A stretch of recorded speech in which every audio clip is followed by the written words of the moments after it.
ایسی راسخ ہو جاتی ہے کہ وہ سمجھتے ہیں نقصان ہی کوئی نہیں.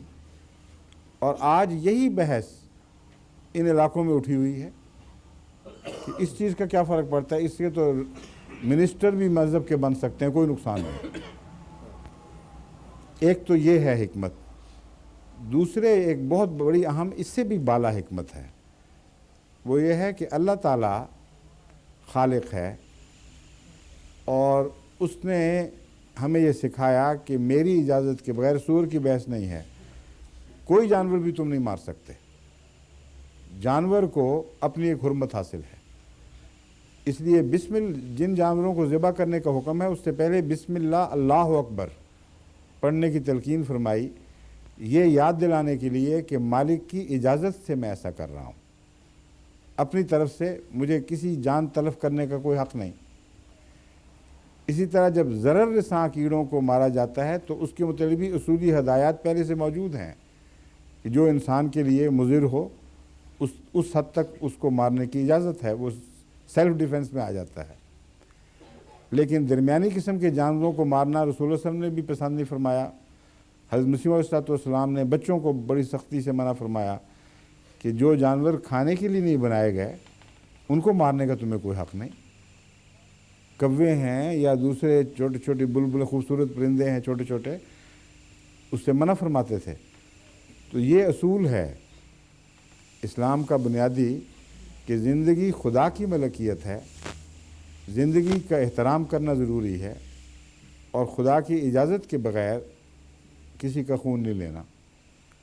اب اللہ تعالیٰ ایک جانور سے منع فرما دیتا ہے کہ اس کو نہیں کھانا. مالک ہے, اس کا حق ہے. اگر آپ اس کو کھائیں گے تو ساری چیزیں جو کھاتے ہیں وہ زبردستی کی ہو جائیں گی اور اجازت سے نہ ہوئیں بلکہ دھینگا مشتی کی باتیں بن جائیں گی. جس طرح حق نہ بھی ہو تو ایک آدمی چرا لیتا ہے, اور جہاں روکا جائے وہاں رک جائیں تو ساری چیزیں حلال ہو جاتی ہیں اور اجازت کے تابع ہو جاتی ہیں. بنیادی اصول یہ ہے کہ مالک کو حق ہے کہ نہیں, صرف یہ سوال ہے. خدا مالک ہے کہ نہیں؟ اگر مالک ہے تو اگر وہ کہہ دے کہ فلاں فلاں کھا لو باقی میں نہیں کھانے دیتا, تو بندے کا کیا حق ہے کہ ہم پہ ثابت کرو کہ کیوں نہ کھائیں. اس ایک مناہی نے ایک بہت قیمتی اصول ہمیں سکھلا دیا کہ جو کچھ ہم کرتے ہیں اجازت سے کرتے ہیں, اور اجازت نہ ہو تو وہاں رک جانا چاہیے.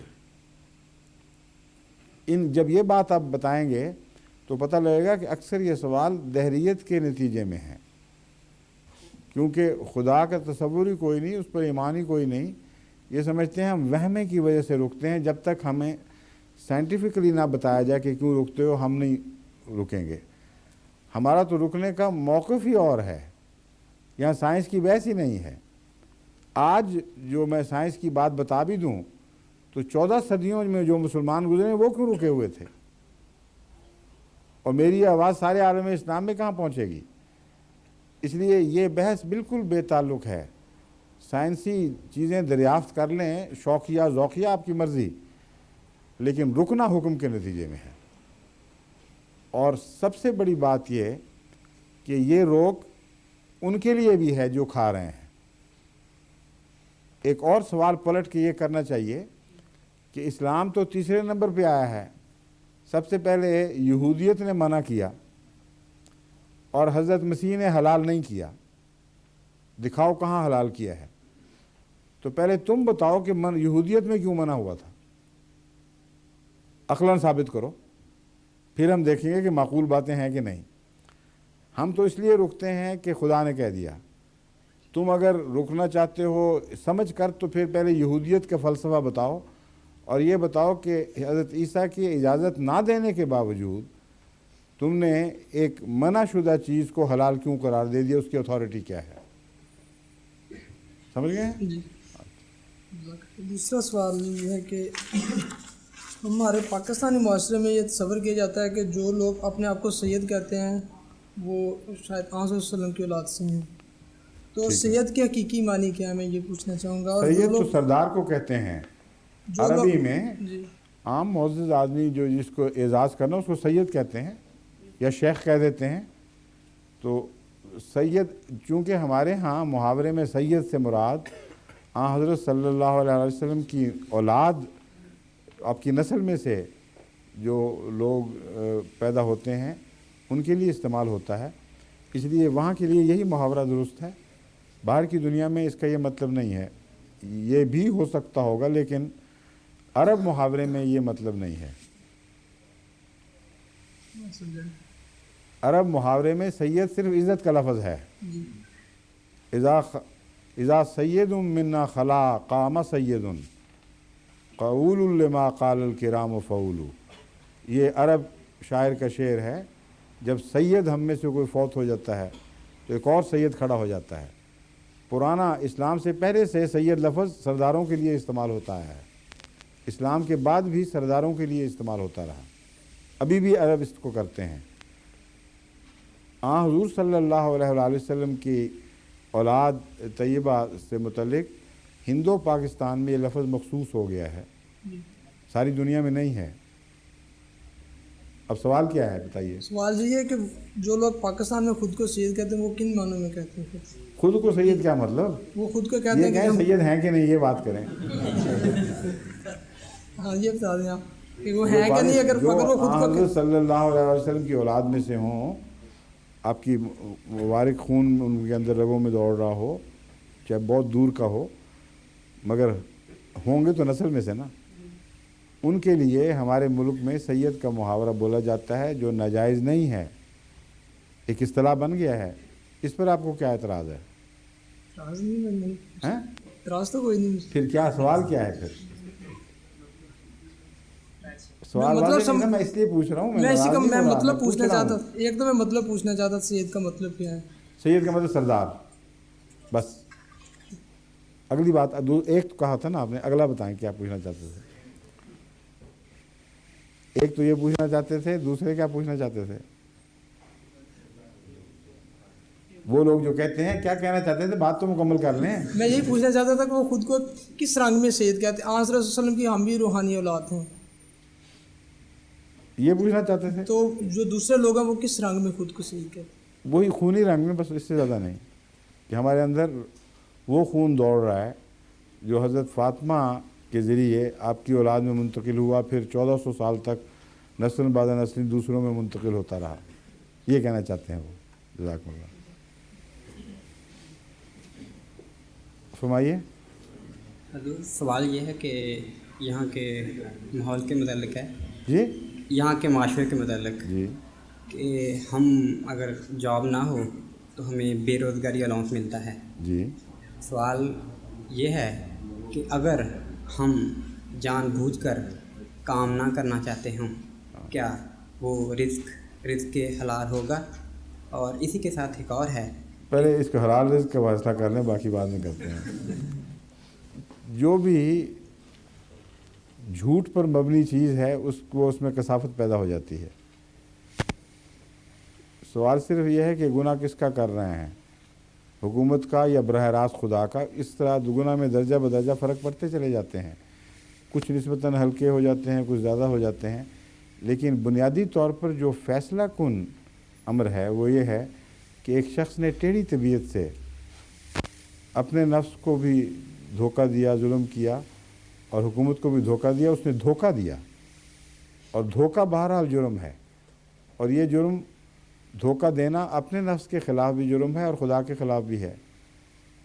تو جو شخص اس کام کی صلاحیت رکھتا ہو، تقویٰ کا تقاضا ہے، اس کی شرافت کا تقاضا ہے کہ وہ کام کرے۔ اگر بغیر صلاحیت کے اس کو کچھ ملتا ہے تو وہ خیرات نہیں ہے، کیونکہ ان قوموں نے ٹیکس اتنے بڑھا دیے ہیں کہ معاشرے کی طرف سے ایک قسم کا بیمہ ہے کہ جو شخص بھی محروم ہوگا کام سے، چونکہ تم لوگ بالعموم بحیثیت قوم کے ٹیکس زیادہ دے رہے ہو، اس کا ایک حصہ تمہارے مجبور بھائیوں کی طرف چلا جائے گا، کیونکہ قومی طور پر یہ ذمہ داری ہے کہ کوئی شخص بھوکا نہ رہے، کوئی شخص بنیادی ضرورتوں سے محروم نہ رہے، یہ اصول ہے۔ اس لیے جو شخص واقعتاً کام سے فارغ ہو اور کام نہ ملتا ہو، اس کے لیے یہ چیز نہ صدقہ ہے نہ کوئی احسان ہے، اس کا ایک قومی حق ہے۔ لیکن جو شخص